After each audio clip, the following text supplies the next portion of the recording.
Leadership 555 comes out of some very personal experiences with me as a boy growing up in Brazil, and also as I became an adult and started to get involved in various ministries. And I observed that a lot of young leaders were really set up for failure with very few poor training, very poor coaching. My heart comes out of a desire to see especially emerging leaders, new leaders, address issues in the world that are at the systemic level. There's a tendency for leaders to focus on symptomatic issues and not really to get the root of the problem.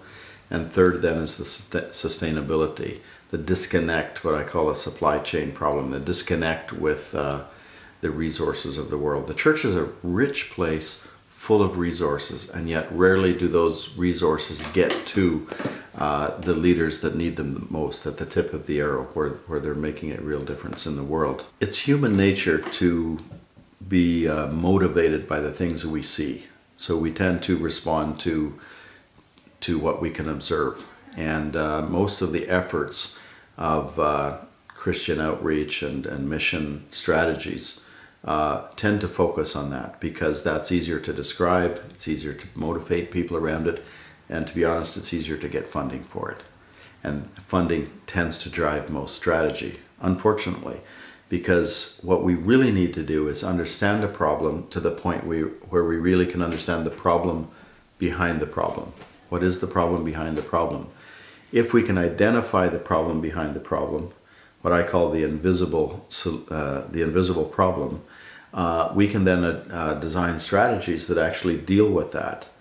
If we deal with that, then we can have a sustainable solution. It's just like weeding the garden. If you just pick the tops off the weeds, it grows back very quickly. But if we dig down and get all of the root, then we actually deal with the problem, right? The root of the problem. Leadership 555 is addressing that by becoming that family, becoming that platform that understands the importance of that phase of change management, that phase of being a leader who brings change where it's needed, and then supporting the leader through that time, including in the very practical ways of helping funders understand the importance of that, of developing the kind of resources and just the long-term endurance that is needed.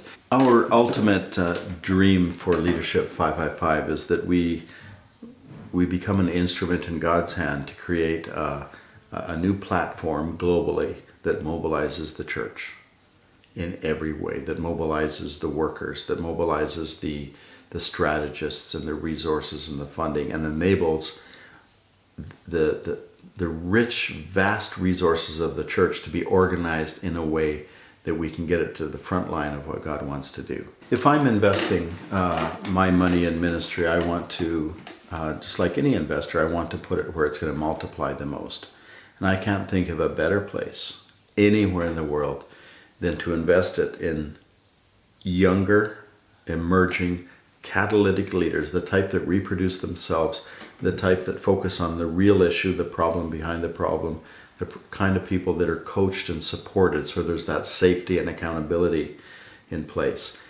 That's where I would put my dollar.